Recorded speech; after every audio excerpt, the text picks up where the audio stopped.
Hello again everybody, welcome back again di Bitcoin Update. Thank you so much guys yang selalu bersabar menunggu update di dalam YouTube channel ini. Teman-teman, kemarin ada yang nanya ya seputar HIVI, katanya HIVI gimana nih, belum dibahas, katanya mau dibahas tapi nggak jadi. Teman-teman boleh cek sih, sebenarnya di Telegram kita udah update untuk HIVI. Kemarin ada saya tanya ya, istilahnya saya voting antara Aptos, HIVI atau Tomo Chain. Teman-teman pilihnya adalah Aptos, itu 60% lebih ya ternyata yang suka sama Aptos.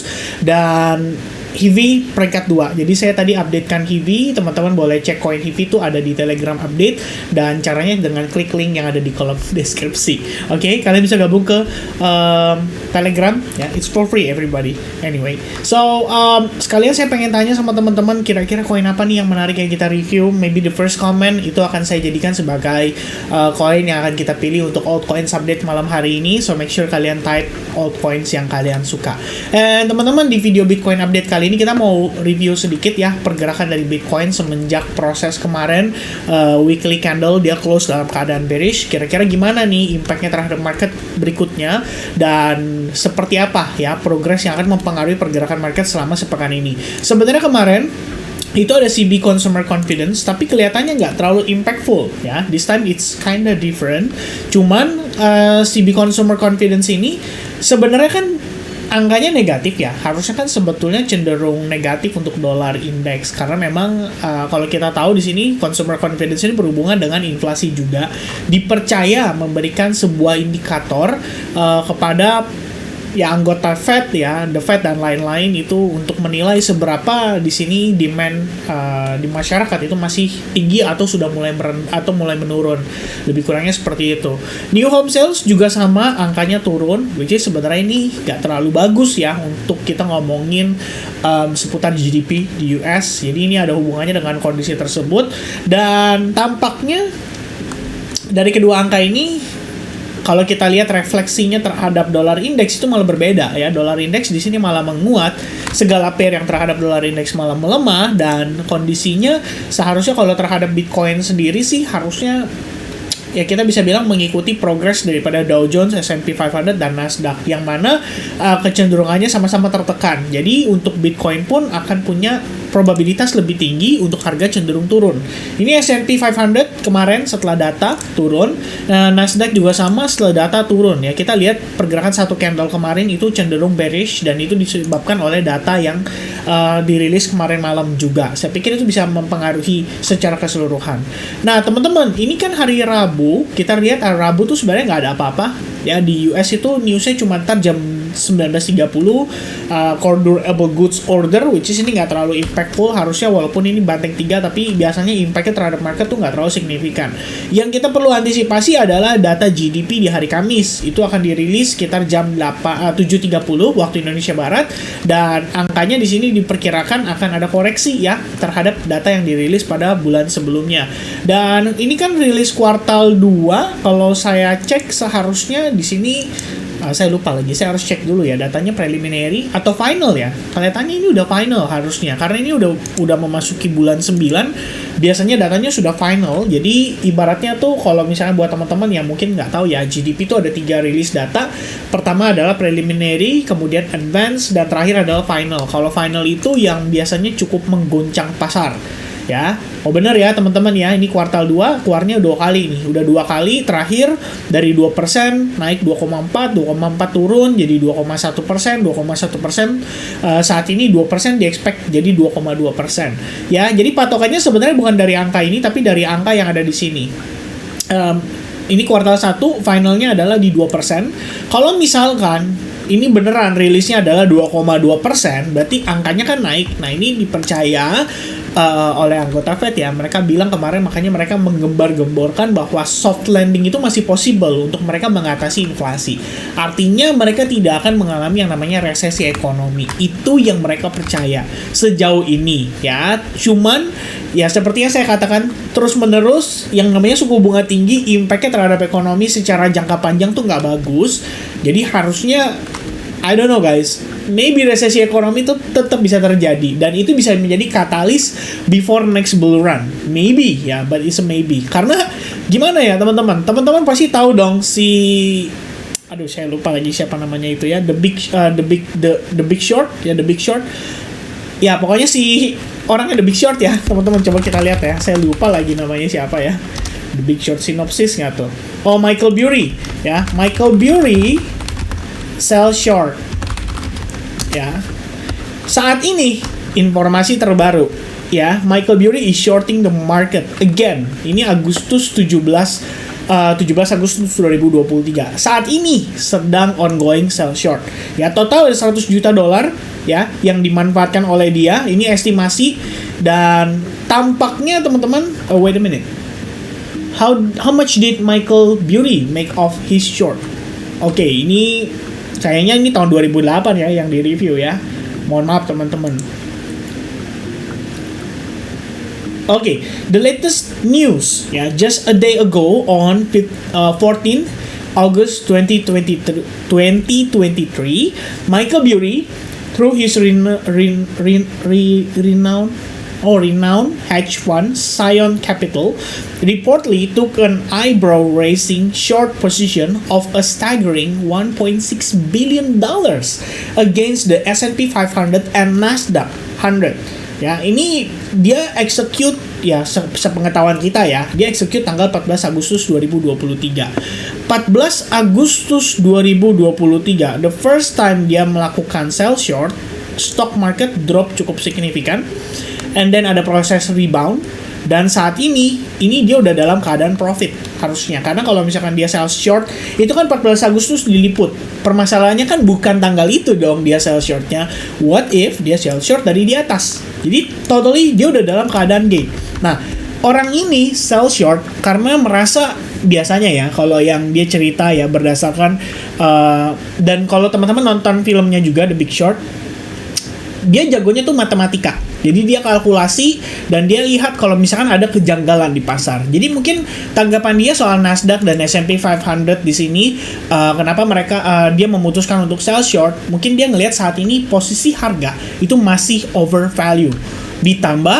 Ditambah dengan situasi yang tadi kita sudah bicarakan soal bagaimana resesi ekonomi bisa mempengaruhi financial market secara masif. Dan saat ini S&P 500 kalau kita lihat sebenarnya dia udah ongoing creating bullish trend, cuman at some point kita ngelihat ada rejection. Point rejection itu terjadi di area resistance pada harga 4.596 more or less-nya.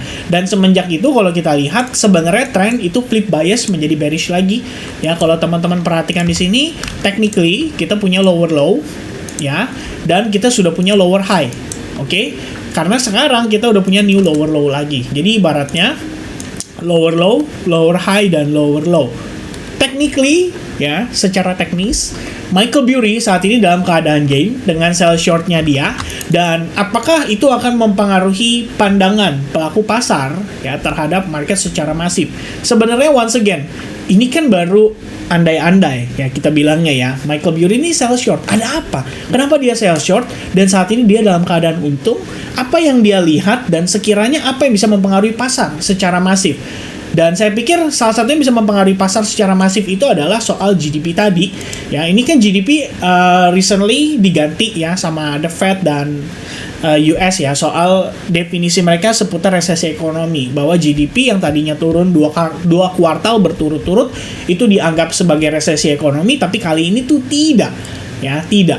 Dan setelah rilis data GDP, by the way everyone, hari Jumat pagi ya sekitar jam 3, Fed Chair Powell itu akan speak ya. Tapi kita nggak tahu nih dia speaknya di mana.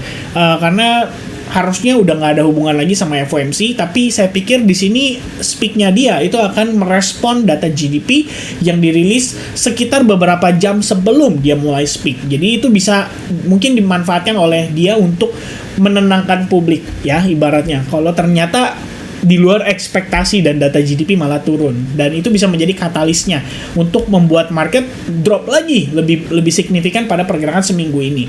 Dan di akhir pekan, which is hari Jumat, itu akan ada Core PCE Price Index, di-expect angkanya turun, which is ini sesuai dengan ekspektasinya The Fed dan harusnya bisa positif ya tanggapannya terhadap market. Tapi kita nggak tahu apa benar angkanya akan turun seperti itu. Oke? So di overall yang saya pengen sampaikan di sini, kita ngomongin sedikit soal market secara major. Utamanya adalah di stock market dulu. Stock market ini adalah high risk asset, berarti korelasinya positif dengan Bitcoin.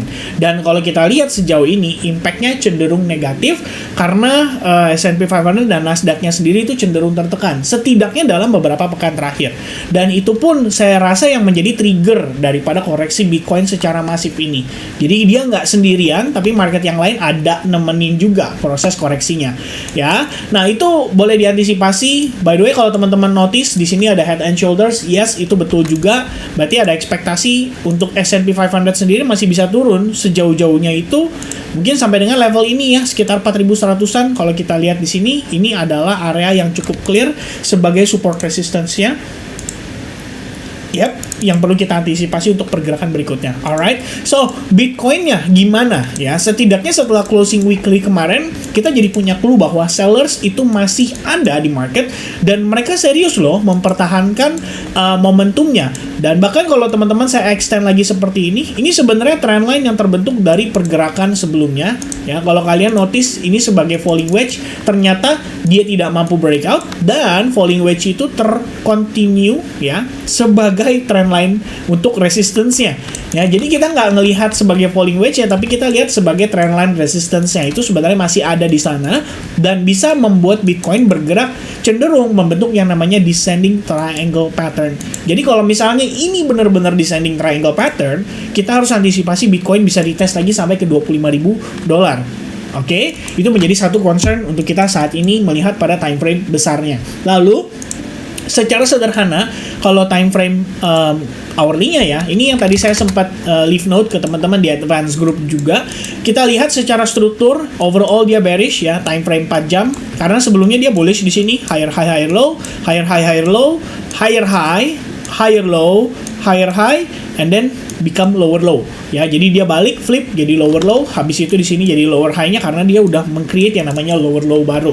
Jadi secara pergerakan time frame 4 jam, kita lihat struktur sudah kembali become bearish ya. Biasnya sekarang ini udah menjadi bearish kembali. Lalu kalau lihat progres sejauh ini ya, kelihatannya ini kita seperti membentuk semacam triangle, bisa dibilang pennant juga ya. Tapi overall-nya mungkin saya akan gunakan time frame 2 jam aja deh ya. Nih teman-teman bisa lihat di sini.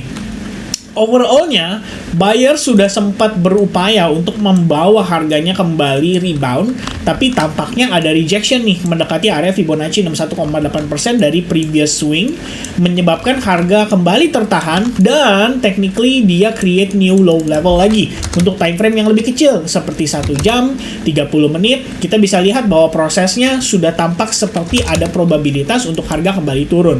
Minimal, kita ngelihat dari time frame 60 menit deh. Anda bisa lihat di sini ada break low terhadap previous supportnya. Technically we have semacam double top ya. Jadi Anda sell short misalnya pada saat dia breakdown di sini, ini udah profit ibaratnya ya. Walaupun setelahnya harga kembali naik lagi. Tapi apakah kembali naiknya ini bisa menjadikan si pergerakan Bitcoin kembali bullish? Sebetulnya ada probabilitas. Ini hanya sekedar jadi rising wedge aja. Dan setelah dia testing at some point ya, mungkin dengan liquidity sweep dan lain sebagainya, harga baru bisa melanjutkan penurunannya lagi. Ya, secara target kembali lagi kalau time frame daily kita lihat bahwa ada potensi dia bisa turun sampai ke 25.000. Kalau time frame hourly-nya paling deket deh ya. Kita ngelihat mungkin target penurunannya adalah sekitar $25.780. Dan oleh karena itu, karena secara bias saat ini Bitcoin-nya masih bearish, saya pikir teman-teman alangkah lebih baik kita mencari opportunity untuk sell short. Kayak kemarin, kenapa saya tanya Tomo Chain? Sebenarnya Tomo Chain itu masih dalam pantauan saya pengen cari peluang sell short. Kalau misalkan dia successfully break low nih, dari descending triangle ini. Ya, ini kalau misalnya udah sukses nih, close candle di bawah, agresif, mungkin retest, saya akan coba untuk pertimbangkan masuk sell short di sini. Mungkin cari peluang dengan memanfaatkan high point yang ada di atas ini sebagai penempatan stop loss-nya untuk kita mensecure posisi tersebut agar tidak over risking. Oke? So itu dia teman-teman update saya seputar Bitcoin. Mudah-mudahan informasi yang saya sampaikan ini bisa bermanfaat buat teman-teman semuanya. Sekali lagi saya pengen say thank you buat teman-teman yang selalu support channel ini, yang sudah bergabung di Telegram kita juga. Jangan lupa untuk komen ya, kira-kira altcoin apa yang menarik untuk kita review dan mungkin bisa menjadi peluang untuk kita melakukan transaksi. And sekaligus saya pengen inform ke teman-teman, this weekend kita akan ada live streaming, maybe around tanggal 30 ya, di hari Sabtu.